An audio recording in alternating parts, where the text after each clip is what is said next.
Hey, shalom everyone. This is Amir Tsarfati. I am live from Inverness, the mouth of this river Ness, that goes to Loch Ness, which is the famous lake here in the Highlands of Scotland. We are on our latter phase of our family vacation here in Scotland. We were in Ireland, in the UK, and we'll go back home very soon. Couple words that I think are extremely important for all of you to consider, based on everything I know as of this morning. Okay, so watch this. First of all, it is official, and everybody in the intelligence community knows that Iran is militarily already nuclear, which means they have everything they need for a bomb. Okay, that's something you've heard from me quite a long time ago, and now we have to address that. But let me explain what we are hearing in the last few days. So watch this. Iran understands that its proxies all around Israel are limited. They're limited because Israel is acting against them. From the north, it's Lebanon and Syria. From the east, it is Iraq and Iran. And from the south, it is Gaza and it is Yemen. If you followed my report from just a few days ago, you know that we acted in Yemen. But if you follow all of my report, you know that we've been acting not only there. Now, in the last couple days, the head of the Revolutionary Guards, General Salami, just added this. He said, after we have equipped the Palestinians in Gaza with enough weapon to become a threat and a proxy of Iran, right now we are arming the Palestinians in the West Bank, which means in Judea and Samaria, which, by the way, explains the wave of arrests that Israeli Secret Service and IDF are doing in the last couple 2-3 months. Almost every night we are arresting terror infrastructure all across Judea and Samaria. Now let me give you the picture of what we have around us for two reasons. One, for you to pray. Two, for you to be wiser when you read your Bible. So first of all, Hezbollah and Iranian militias in Syria are already armed with altogether with over 150,000 rockets. In Gaza, Hamas has about 10,000 rockets. Yemen has tens of thousands of rockets. And of course, Iran and the Iraqi militias that are loyal to Iran, they have hundreds of thousands of rockets. So when we're talking about rockets towards Israel, we're talking about a rain of rockets that they are planning on having launched simultaneously whenever the day comes. Now, Israel is well aware of that, and we have developed several ways to deal with that. The Iron Dome is just one. It's one that is giving us answers for short-range missiles. When I say short-range, I'm talking about anything from 2 to maybe 50 kilometers, maybe a little bit more. That's it.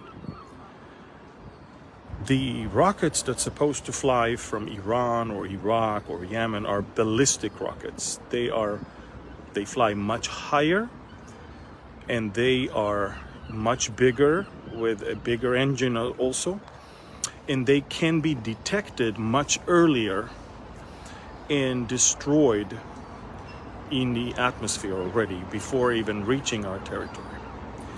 For that, Israel developed several other layers of defense, missile defense systems. Israel is in its final stage right now of developing a laser system, laser beam, that will be mounted not only on vehicles that will shoot it upwards, but also on airplanes that will shoot it straight forward.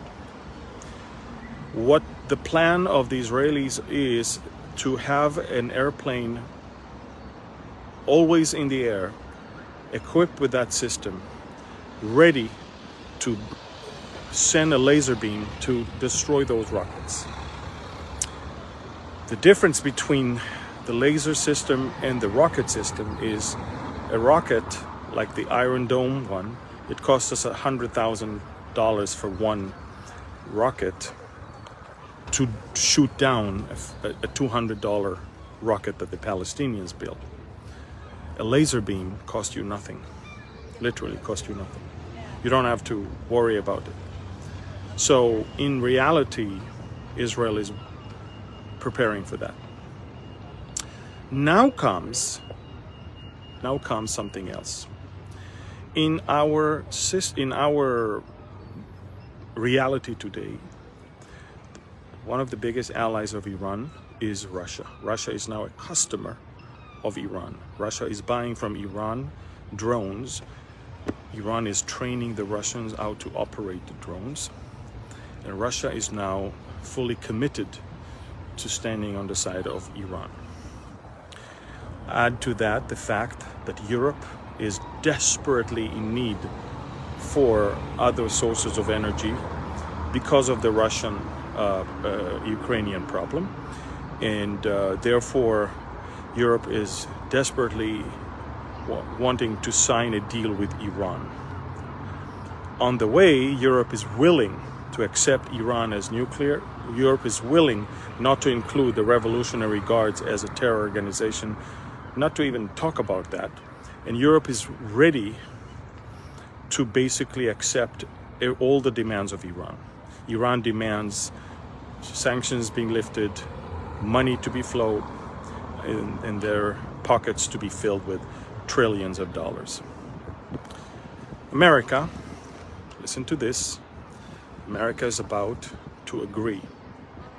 All the signs are showing us that America is about to return to the nuclear deal with Iran. This one is a 50,000 times worse than the one before. If America thought that it was a bad deal before and walked away from it, this is a much worse one.